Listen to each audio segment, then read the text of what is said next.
Hello students, learn 24 academy में आपका स्वागत है। देखिए स्टूडेंट्स, आज है 21 नवंबर, तो 21 नवंबर का करंट अफेयर देखेंगे जिसमें हम polity, history, environment, economy, science, tax, person and news से रिलेटेड खबरें देखते हैं जो आपके एग्जाम पॉइंट ऑफ व्यू से बहुत ज़्यादा जरूरी है। तो आज ये बिना देरी करे स्टार्ट करते हैं आज का डेली न्यूज़ एनालिसिस। और देखिए आप देख सकते हैं थंबनेल वाले आर्टिकल्स, ये काफ़ी ज़्यादा इंपॉर्टेंट है, यहाँ से आपके एग्जाम में क्वेश्चन पूछे जा सकते हैं, तो इनको बिल्कुल भी स्किप ना करें। अब देखिए जो पहला आर्टिकल है वो चाइना म्यांमार जो इकोनॉमिक कॉरिडोर है उस पर रिलेटेड है। ठीक है, तो इसमें क्या कर रही है चाइना, क्या कर रही है, चाइना म्यांमार इकोनॉमिक कॉरिडोर है इसको एक्सटेंड करके कहाँ तक, श्रीलंका तक पहुँचाने की बात कर रही है।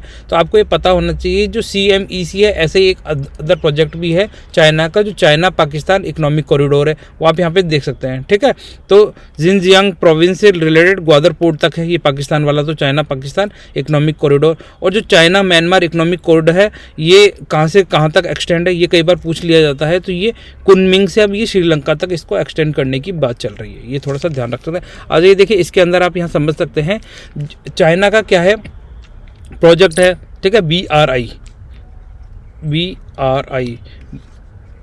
Belt and road initiative. ठीक है, यहाँ पर आप नाम भी पढ़ सकते हैं, ये रहा BRI belt and road initiative है चाइना का। तो इसमें क्या है, चाइना सभी देशों को कनेक्ट करना चाहता है ना, रोड के थ्रू लिंक करना चाहता है। पहले क्या था, चाइना से यहाँ से सिल्क रूट गुजरता था। ठीक है, आपने नाम सुना होगा, ये सिल्क रूट एक ट्रेड रूट के समान हुआ करता था। ये सिल्क रूट इकोनॉमिक बेल्ट हुआ करता था पुराने ज़माने में। अब नए ज़माने का जो ये बनाना चाह रहे हैं, ये न्यू मैरीटाइम सिल्क रूट के रूप में इसको डेवलप कर रहे हैं। ये साउथ चाइना सी से होते हुए, इंडियन ओशियन से होते हुए, अरेबियन सी से होते हुए, और ये कहाँ तक, यूरोप तक जा रहा है ये। ठीक है, यहाँ पर रेड सी के थ्रू पास होते हुए Mediterranean sea and then Europe के अंदर जाके मिल रहा है। तो ये क्या है, न्यू मैरीटाइम सिल्क रूट है। तो आप इसको थोड़ा सा ध्यान रख सकते हैं, इसकी लोकेशन किस तरीके से। तो यहाँ पर भी ये श्रीलंका से होते हुए जा रहा है जो न्यू मैरीटाइम सिल्क रूट है। इसके अलावा जो चाइना क्या कर रही है, म्यांमार के थ्रू जो चाइना म्यांमार रूट है इनका, है ना, इकोनॉमिक कॉरिडोर है, तो उसको एक्सटेंड करते हुए ये श्रीलंका तक और उसे एक्सटेंड करना चाह रहे हैं, ये थोड़ा सा ध्यान रखें। अब देखिए चाइना के द्वारा जो प्रपोज्ड इकोनॉमिक कॉरिडोर है, तो वो तो रेड वाली जो आपको लाइन दिखाई दे रही है, ये प्रपोज्ड इकोनॉमिक कॉरिडोर है, जिसमें क्या होगा, चाइना अभी तक क्या है, जो इंडिया एंड भूटान, ठीक है, इंडिया एंड भूटान दो ऐसे देश हैं जिन्होंने चाइना के साथ में अभी कोई संधि नहीं करी है ये बेल्ट एंड रोड इनिशिएटिव के थ्रू। ठीक है, क्योंकि हमारे कुछ कंसर्न्स हैं चाइना के साथ में, मिसअंडरस्टैंड वो है, डिस्प्यूट्स हैं, जब तक वो सॉल्व नहीं होंगे तब तक हम चाइना के साथ में कोई भी इस तरीके का प्रोजेक्ट नहीं शेयर करना चाहते हैं। अब देखिए गैस पाइपलाइन वाली लोकेशन देख सकते हैं, ये जो ग्रीन है ये वाली, ये गैस पाइपलाइन बिछा रखी है। ऑल पाइपलाइंस को, जो ऑयल पाइपलाइन है उसको रिप्रेजेंट कर रही है ये ब्लू, ये पर्पल लाइन। ठीक है, ये थोड़ा सा ध्यान रखें। फिर जो रेल रोड्स हैं, ठीक है, रेल रोड कहाँ बिछा रहा है, रेल रोड आप यहाँ देख सकते हैं अफ्रीकन देश के अंदर। ठीक है, red and plant urban construction जो यहाँ पर कर रहा है, ये आप थोड़ा सा ध्यान रख सकते हैं, ये चाइना के द्वारा इसको डेवलप किया जा रहा है। और ये अब ये रेल रोड ये भी देख सकते हैं, चाइना, रशिया, मंगोलिया होते हुए ये ऊपर नॉर्थ यूरोप तक जा रहा है। ठीक है, ये थोड़ा ध्यान रखें। अब देखो port with the Chinese military presence, कौन कौन से पोर्ट पर चाइनीज़ मिलिट्री प्रेजेंट है, तो यहाँ पे आप देख सकते हैं जिबूती। ठीक है, ये एक इम्पॉर्टेंट हो जाता है, जिबूती में चाइना ने अपना मिलिट्री बेस बना रखा है। तो यहाँ से क्या है, ये चाइना पूरा जो हमारा अरेबियन सी है उसको पूरा कंट्रोल करने की कोशिश करता है। ठीक है, तो ये थोड़ा ध्यान रखें। और port constructed with Chinese involvement, China ने कौन कौन से पोर्ट का निर्माण किया, तो ये ब्लू वाला आप ये देख सकते हैं, चाइना में हम्बनटोटा, ठीक है, कोलंबो पोर्ट, ये ग्वादर पोर्ट, तो ये कहाँ पर डेवलप करे, ये चाइना के द्वारा डेवलप किए गए। ग्वादर पोर्ट कहाँ पर है, ये पाकिस्तान के अंदर है, ये थोड़ा ध्यान रख सकते हैं। ठीक है, सितवे पोर्ट बांग्लादेश का, ये कौन डेवलप कर रहा है, ये भी चाइना के द्वारा ही इसको डेवलप किया गया है, ये थोड़ा ध्यान रखें। ठीक है, तो ये इस तरीके से पोर्ट डेवलप कर और इस तरीके से ये belt and road initiative project के थ्रू ये पूरा इंडिया को ऊपर से नीचे चारों तरफ से घेरने की कोशिश कर रहा है। ठीक है, तो ये थोड़ा सा ध्यान रख सकते हैं, कई बार यहाँ से क्वेश्चन पूछ लेते हैं। अब देखिए नेक्स्ट जो खबर है वो इंडियन पोस्ट ऑफिस से रिलेटेड है एंड ब्लू डार्ट। तो ब्लू डार्ट क्या करेगा, जो इंडियन पोस्ट ऑफिस होते हैं वहाँ पर है ना अपने पार्सल लोकल एस्टेब्लिश करेगा। तो इसके लिए जो Indian post office and blue dart के बीच में कॉन्ट्रैक्ट हुआ है। ठीक है, तो इस तरीके से पार्सल लोकर से एस्टेब्लिश कर देगा, जिसके अंदर अगर मान लीजिए किसी को अपना एड्रेस नहीं देना तो वो अपना पार्सल नंबर मेंशन कर देगा, तो उसका जो भी पैकेट होगा वो उस पार्सल में डिलीवर कर दिया जाएगा। बाद में आप जाएंगे पोस्ट ऑफिस में, अपने पार्सल को जो आपका पार्सल लोकर है इसको खोलकर इसको एक्सेस करके आप अपना पार्सल लेकर आ सकते हैं। ठीक है, तो इसके लिए आपको क्या है, कुछ मिनिमम फीस पे करनी पड़ेगी। तो अब आपके लिए क्या इंपॉर्टेंट क्वेश्चन हो जाता है, देखो एग्जाम में ऐसे पूछा जा सकता है, अभी हाल ही में भारतीय जो डाक है, इंडियन पोस्ट के द्वारा किसके साथ में टाइप किया गया है पार्सल लोकर के लिए। ठीक है, तो ये ब्लू डार्ट, इस कंपनी का नाम याद रख लें, ब्लू डार्ट के साथ में ये टाइप किया गया है। अब देखिए ये बहुत ज़्यादा इंपॉर्टेंट आर्टिकल है और यहाँ से आपको आने वाले एग्जाम में क्वेश्चंस देखने को जरूर मिलेंगे किसी ना किसी एग्जाम में। अब देखिए हम अभी क्या है, हम अभी तक हम पेट्रोल डीजल का इस्तेमाल कर रहे हैं। ठीक है, ट्रांसपोर्टेशन के लिए हम पेट्रोल डीजल व्हीकल्स का इस्तेमाल कर रहे हैं। ठीक है, इसके साथ साथ हम इलेक्ट्रिक पे काम कर रहे हैं, इलेक्ट्रिक के साथ में हम सीएनजी का भी डेवलप कर रहे हैं, है ना, सीएनजी का भी इस्तेमाल करने की कोशिश कर रहे हैं। अब ये इलेक्ट्रिक सीएनजी के अलावा हम हाइड्रोजन फ्यूल का भी अब इस्तेमाल करने जा रहे हैं। ठीक है, अभी तक आपने हाइड्रोजन फ्यूल के बारे में कोई गाड़ी नहीं सुनी होगी कि हाइड्रोजन फ्यूल वाली गाड़ी है, तो ये गाड़ियाँ भी अब मार्केट में आपको धीरे धीरे देखने को मिलेंगी। तो TAFE, ठीक है, TAFE कंपनी है यूरोप की, तो इसने क्या करा है, इलेक्ट्रिक ये ट्रैक्टर बनाए हैं। ठीक है, इलेक्ट्रिक हाइड्रो पावर ट्रैक्टर्स बनाए जिसमें इलेक्ट्रिसिटी पावर्ड भी होगा और साथ में इसमें हाइड्रो पावर भी होगा। तो आपको देखो इलेक्ट्रिक पावर तो आपको पता ही है कि इलेक्ट्रिक पावर में क्या होता है, ये बैटरीज होती हैं। ठीक है, ये किसकी बनी होती है, लिथियम आयन की बैटरीज होती है, जिसके अंदर हम हमारे घर में जो करंट आता है वो AC करंट होता है, अल्टरनेट करंट होता है। ठीक है, हम क्या करते हैं, जो हमारे पास में जो कन्वर्टर्स होते हैं उससे हमें इसे DC करंट में कन्वर्ट करके इन बैटरीज को चार्ज कर लेते हैं। ठीक है, ये DC पावर्ड होती हैं बैटरीज, तो ये थोड़ा सा ध्यान रख सकते हैं, कई बार क्वेश्चन पूछ लिया जाता है। ठीक है, तो ये DC चार्ज पावर्ड बैटरीज होती है, ये क्या करती है, इसमें जो इलेक्ट्रिसिटी स्टोर हुई है उससे इस मोटर को घुमाया जाता है। ठीक है, मोटर घूमती है, फिर गाड़ी आगे पीछे चलती है। तो ये तो बैटरीज वाली गाड़ियाँ हो गई। अब क्या होगा, हाइड्रोजन फ्यूल वाली गाड़ियाँ किस तरह की होंगी, देखो हाइड्रोजन फ्यूल में भी दो तरह का फ्यूल होता है, एक तो होता है लिक्विड फ्यूल और दूसरा होता है एक सॉलिड, वो गैसेस, है ना, गैस फ्यूल। तो जो लिक्विड फ्यूल है उसके लिए क्या होता है, क्रायोजेनिक स्टेज की जरूरत होती है। क्रायोजेनिक स्टेज का मतलब है -251 डिग्री टेम्परेचर है, तो आप ये लिक्विड फ्यूल का इस्तेमाल कर सकते हैं। तो ये हमारे जो स्पेस मिशंस होते हैं हम उसमें लिक्विड हाइड्रोजन का इस्तेमाल करते हैं। ठीक है, अब जो हम कार के अंदर इस्तेमाल करेंगे वो हम कैसा इस्तेमाल करेंगे, हम गैसेस फ्यूल का इस्तेमाल करेंगे। ठीक है, हम हाई प्रेशर पर जो ये हमारा हाइड्रोजन है इसको कन्वर्ट कर देंगे। ठीक है, इसको गैसेस फॉर्म में इसको स्टोर कर लेंगे। तो ये थोड़ा सा ध्यान रख सकते हैं, गैसेस में हम इसे स्टोर करने के बाद में इससे जब हम पावर देंगे, ठीक है, हम मतलब हमारी जो मोटर होगी उसको पावर दे सकते हैं इसको जलाने के बाद, और साथ में जो हमारी गाड़ी घूमेगी तो हमारे गाड़ी के अंदर बैटरीज भी हम यूज़ करेंगे तो वो भी चार्ज होती रहेंगी। तो ये जब कंब्यूशन जो इससे निकलता है ना, जैसे मान लीजिए आपने बैटरी गाड़ी को घुमाया, बैटरी चलाई, तो इससे जो इसका नोजल है वहाँ से क्या निकलेगा, हाइड्रोजन ही निकलेगा, पानी की ड्रॉपलेट्स इसके बाहर निकलेंगी। तो ये थोड़ा सा ध्यान रख सकते हैं। अब देखिए स्टूडेंट्स, ये जो हमारा हाइड्रोजन है, हाइड्रोजन देखो हमारी पीरियोडिक टेबल का सबसे पहला एलिमेंट है। ठीक है, ये हाइड्रोजन, इसका हम इस्तेमाल करेंगे। तो यहाँ पर क्या है, हाइड्रोजन का जो एटॉमिक नंबर है 1 ही है। तो ये आप इस तरीके से देख सकते हैं, ये हमारे मेटल्स, नॉन मेटल्स, इसके बेसिस पे हमने एटॉमिक नंबर के बेसिस पे हमने इनको डिवाइड कर रखा है। तो ये बहुत ज़्यादा डेप्थ में हो जाएगा, तो इसको बाद में कभी समझेंगे।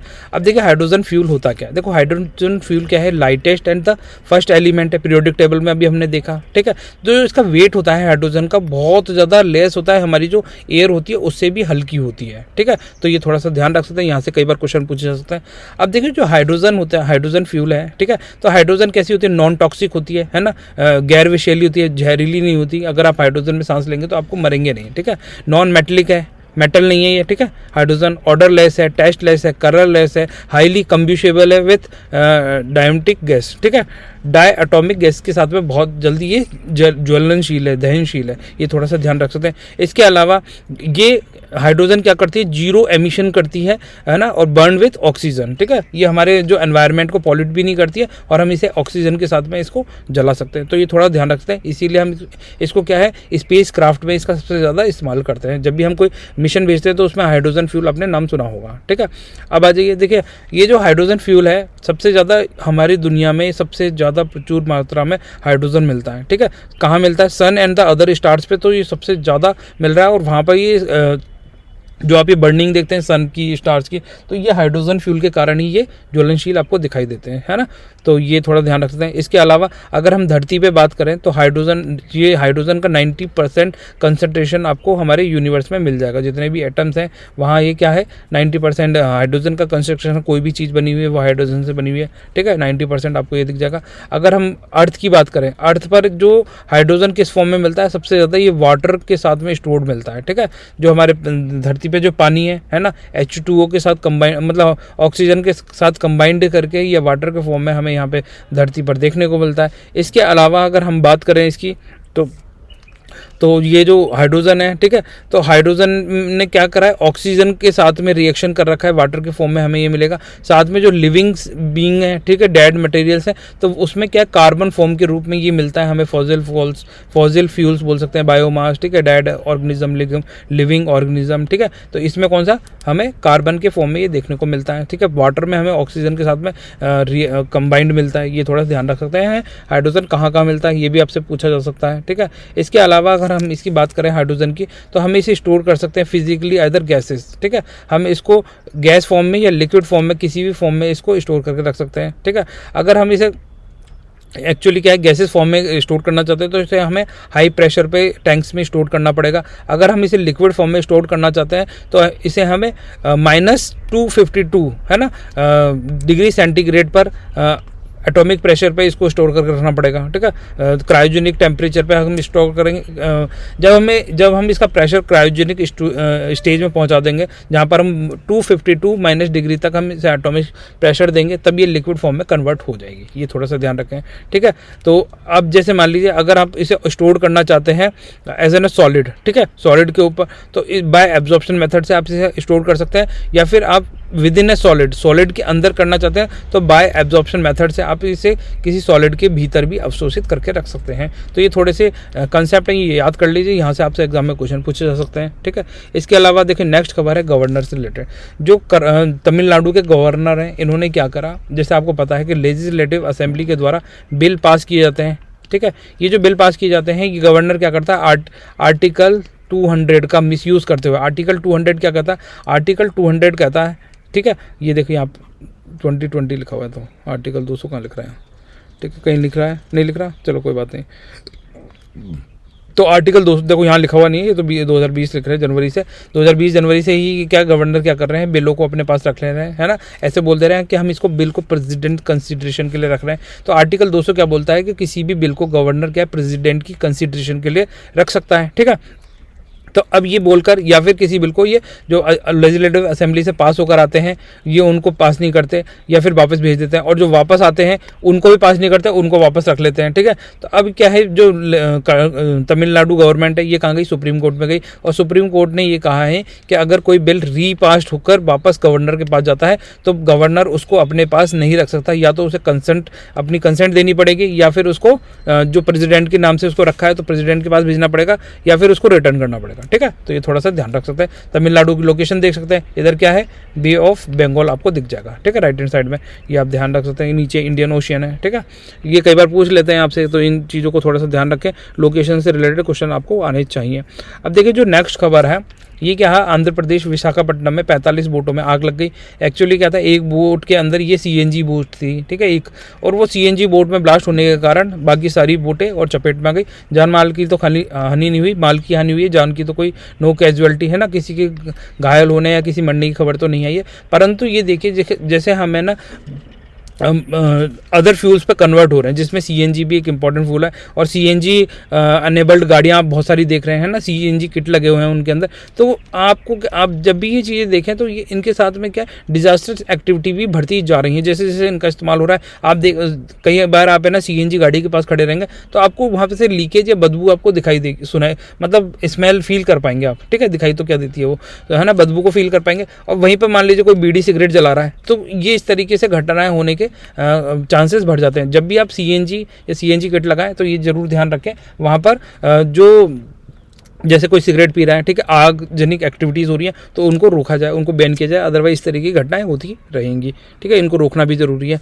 अब देखिए NIA, नेशनल इन्वेस्टिगेशन एजेंसी, ठीक है, तो नेशनल इन्वेस्टिगेशन एजेंसी पे हमने पहले भी पढ़ा था, परंतु आप ये ध्यान रखिए कि 2008 में देखो हमारे देश में क्या है, बॉम्ब ब्लास्ट हुए थे, तब ये नेशनल इन्वेस्टिगेशन एजेंसी का गठन किया गया था। हमारे होम मिनिस्टर थे P चिदम्बरम, ठीक है, उनके द्वारा नेशनल इन्वेस्टिगेशन एक्ट लेकर आया गया था, NIA एक्ट, कौन सा 2000 का एक्ट आया था, ठीक है, उसके तहत इसकी इस्टेब्लिशमेंट की गई है। अगर मान लीजिए कोई भी ऐसी घटना होती है, टेररिस्ट एक्टिविटी होती है या फिर कोई स्मगलिंग होता है ना, तो वहाँ पर ये केस रजिस्टर करके उसकी इन्वेस्टिगेशन करने का कार्य करती है, ठीक है, जिससे हमारी देश की सॉवरेनिटी, इंटीग्रिटी, यूनिटी को हैम्पर हो सकता है ना, नुकसान पहुँच सकता है। तो उस तरह की जो घटनाएं होती हैं उनकी ये जाँच करती है, रिसर्च करती है, ठीक है, उसके अगेंस्ट में केस दायर कर सकती है, तो थोड़ा ध्यान रखें। इसके तहत इसने क्या करा है, SFJ, ठीक है, SFJ क्या है, स्टेट वो सिख फॉर जस्टिस, ठीक है, सिख फॉर जस्टिस ऑर्गेनाइजेशन है, तो उसके अगेंस्ट में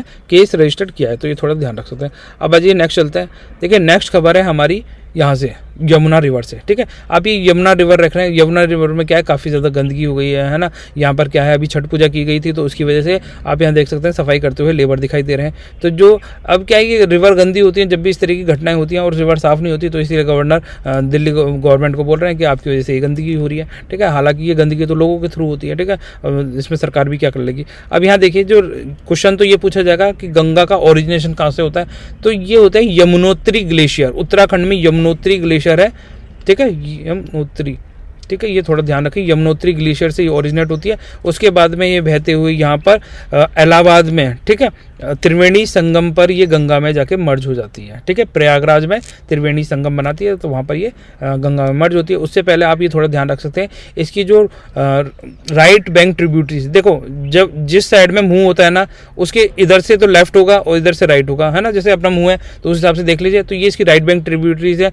जैसे चंबल, सिंध, बेतवा, धासन, कैन, ठीक है, तो ये कभी कभी इसके ऑर्डर भी पूछ लिए जाते हैं, टॉप टू डाउन ऑर्डर बताइए, तो टॉप ये वाला होगा क्योंकि ऊपर से इधर से बहती हुई आ रही है, और डाउन कैन हो जाएगा, है ना। और चंबल की भी कुछ ट्रिब्यूटरीज हैं जैसे बनास, काली सिंध, पार्वती, ठीक है, तो ये थोड़ा ध्यान रखते हैं, इनके भी ऑर्डर याद कर लीजिए, यहाँ से कई बार क्वेश्चन पूछ लिए जाते हैं।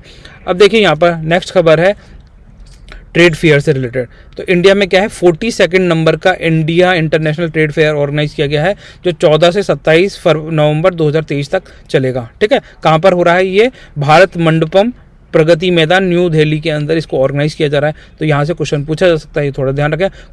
कौन से नंबर का है इंडिया इंटरनेशनल ट्रेड फेयर, ये 42 नंबर का है। कहाँ ऑर्गेनाइज हो रहा है, भारत मंडपम प्रगति मैदान न्यू दिल्ली में इसको ऑर्गेनाइज कराया जा रहा है, ठीक है। किसके द्वारा कराया जा रहा है, ITPO के द्वारा इसे ऑर्गेनाइज कराया जा रहा है। कौन से नंबर का, 42 नंबर का, ऐसे याद कर लीजिए। डेट कब से कब तक की है, 14 से 27 नवंबर 2023 तक ये चलेगा, है ना। इसे क्वेश्चन पूछ ले जाते हैं, कभी कभी रेयरली क्वेश्चन होते हैं, तो इनको थोड़ा सा ध्यान रखें। अब देखिए यहाँ पर ये हमने पहले भी डिस्कस किया था, सेम आर्टिकल है कि बांग्लादेश की जो गवर्नमेंट है, ठीक है, ये क्या है, नेगोशिएट कर रही है जो उनके वर्कर्स हैं। वर्कर्स ने क्या करा है, ये जो गारमेंट वर्कर्स हैं ये स्ट्राइक पे चले गए, क्योंकि मिनिमम वेजेस को लेकर डिस्प्यूट था, क्योंकि उनको बहुत कम पैसे मिलते थे, ठीक है। तो इस स्ट्राइक पे चले गए। अब गवर्नमेंट क्या है, थोड़े पैसे बढ़ा रही है, 50% ही राइज कर रही है। ये बोल रहे हैं कि भैया डबल करो, ठीक है। ये क्या है, इनको 8,000 बांग्लादेश डॉलर मिलते थे, ठीक है। 8,000 का मतलब है इंडिया, अगर हम डॉलर की बात करें जाए तो $72 मिलते थे इनको, $72, ठीक है। जिसको बढ़ाकर ये कितनी बात कर रहे हैं, $208 की बात कर रहे हैं। ये महीने का है $72, ये $208 महीने की बात कर रहे हैं, ठीक है। तो ये थोड़ा सा ध्यान रखें, ये बढ़ाने की बात करी जा रही है। तो बांग्लादेश का लोकेशन हमारे लिए इंपॉर्टेंट हो जाती है। बांग्लादेश में हमारी गंगा रिवर जाती है, ठीक है। बांग्लादेश में जाने के बाद में ऊपर से जो ब्रह्मपुत्र आ रही है वो बांग्लादेश में जमुना नाम से जानी जाती है। जब गंगा जमुना मिलती है तो ये बनाती है इधर से ऊपर से आ रही है मेघना नदी, ठीक है।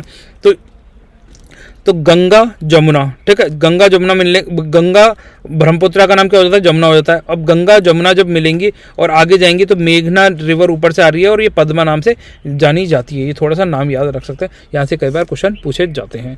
अब अजय नेक्स्ट चलते हैं। अब देखिए यहाँ पर क्या है, बीजेपी जो गवर्नमेंट है, ठीक है, बीजेपी ने क्या किया, अभी राजस्थान में और चुनाव होने जा रहे हैं, ठीक है, राजस्थान और अदर स्टेट में, ठीक है, सदर्न स्टेट में।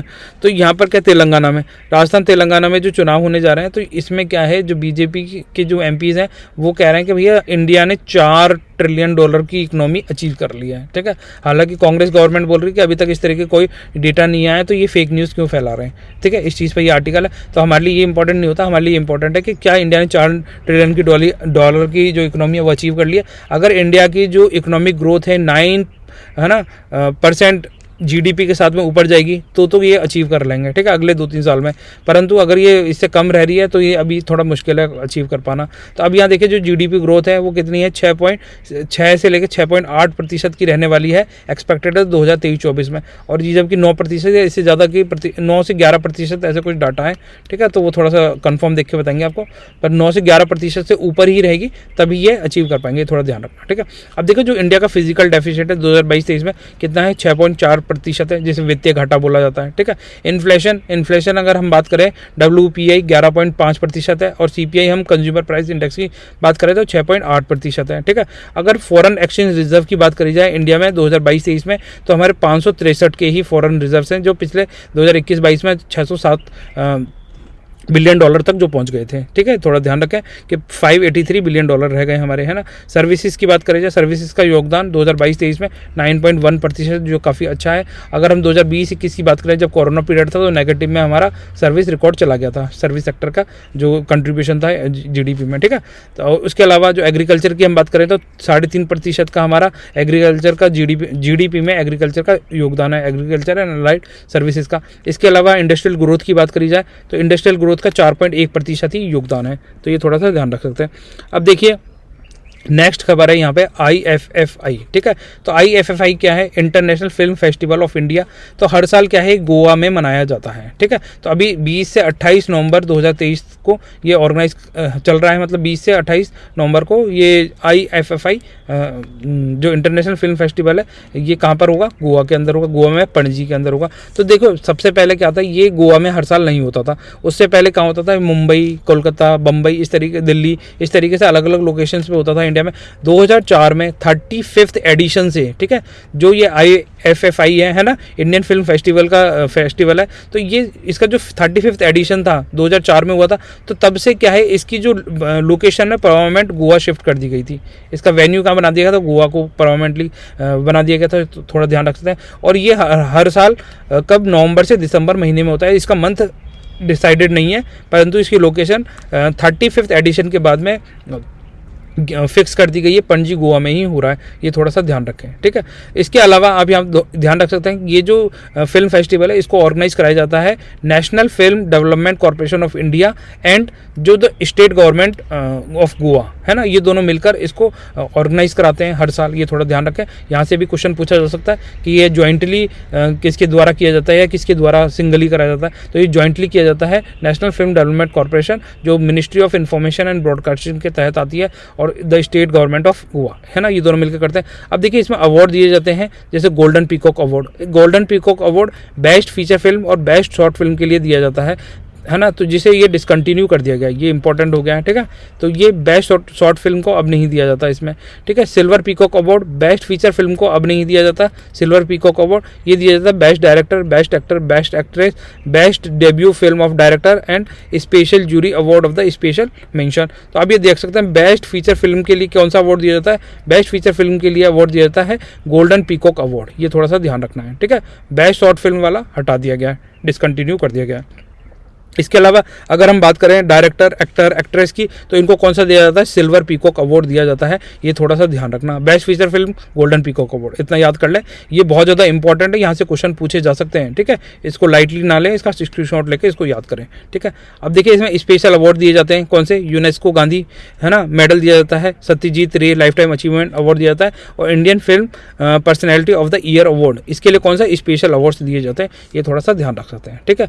अब देखिए इसके अलावा हमारी जो गवर्नमेंट है, ठीक है, उन्होंने नेशनल फार्मेसी कमीशन बिल लेकर आई है, ठीक है। फार्मेसी बिल का मेजर ऑब्जेक्टिव यही है कि जो फार्मासिस्ट है ना, पूरे देश भर में क्वालिटी फार्मासिस्ट प्रोवाइड कराए जा सके, साथ में जो फार्मेसी से रिलेटेड जो भी डिस्प्यूट्स हैं उनको सॉल्व किया जा सके, ठीक है, जो स्टैंडर्ड्स हैं उनको फॉलो किया जा सके, तो इसके लिए नेशनल फार्मेसी कमीशन बिल लेकर आई है। तो ये पब्लिक डोमेन में इसको इशू किया गया, अगर कोई इससे रिलेटेड कोई भी क्वेरीज हैं तो वो वेबसाइट पे जाकर उनको मेंशन कर सकते हैं, ठीक है। तो ये थोड़ा सा ध्यान रखें।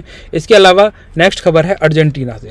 अर्जेंटीना के जो प्रेसिडेंट हैं वो अभी चुने गए हैं, ठीक है, जेवियर मेली, ठीक है, ये थोड़ा नाम याद रखना है। जेवियर मेली अर्जेंटीना के प्रेसिडेंट बन गए। तो यहाँ से आपसे क्वेश्चन पूछा जा सकता है, पर्सनैलिटी इन न्यूज़, ठीक है, जेवियर मेली नाम आ जाएगा, फिर 5 देशों के नाम लिख देंगे, बताइए कौन से देश के प्रेसिडेंट बने, प्राइम मिनिस्टर बने, तो ऐसे पूछ लेते हैं। तो अर्जेंटीना की लोकेशन आप ये ध्यान रखते हैं, अर्जेंटीना ये रहा, ठीक है, यहाँ है। तो लोकेशन यहाँ देखिए, साउथ अटलांटिक ओशियन इसके ईस्ट में है, और वेस्ट में क्या हो गया, साउथ पैसिफिक ओशियन हो गया। इधर चिली है ना, चिली देश है, चिली, ये थोड़ा ध्यान रख सकते हैं, ठीक है। अफ्रीका क्या है, वाइन नेशन, यहाँ पे क्या है, वाइन का प्रोडक्शन ज़्यादा होता है इसके वेस्टर्न कोस्ट पे, ये थोड़ा सा ध्यान रख सकते हैं, ठीक है।